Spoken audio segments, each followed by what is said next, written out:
persons close to the profession, former co-worker at the Jamaica Gleaner, where veteran journalist Barbara Gayle inked her craft for decades, remembered her as a true professional who listened with love. We can now go to Nika Lewis for that report. The Kencott Adventist Church in Kingston was filled with loved ones, happy memories, and tear-jerking tributes for a veteran in her field, journalist Barbara Gayle. Gayle, who was only last year acknowledged for her decades of quality court reports and journalistic efforts, was less than a month later killed in her St. Catherine home. She left suddenly, but not without an indelible mark on those who knew her.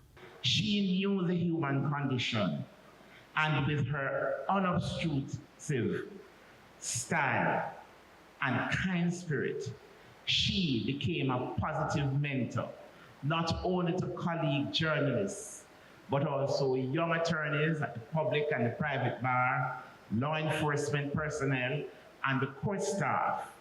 We all benefited from her constructive criticism, encouragement, and commendation.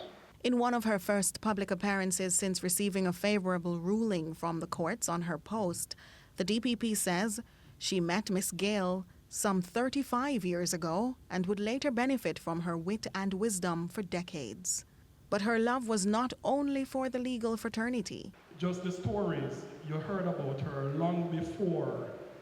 I knew Barbara maybe a decade before I actually met her because of Clinton McGregor.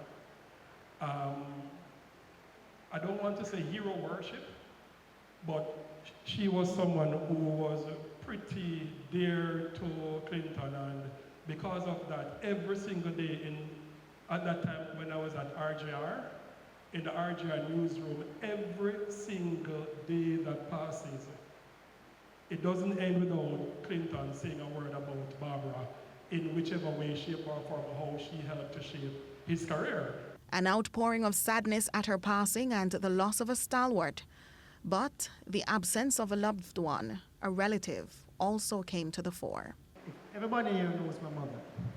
She always have an upbeat spirit, always have good energy, always, mustering, running a lot of jokes and stuff.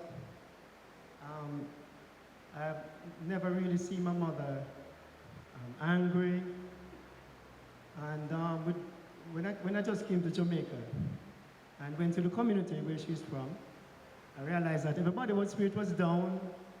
Some people tell me, Neil, I don't go running in the mornings no more, and my spirit is so down and everything. And I said to them, listen, if you remember who my mother was, Miss Barbara Gayle, she would be the first person to tell you, you gotta get up and keep going and run in the mornings and do everything that you usually do. Nika Lewis, CVM News.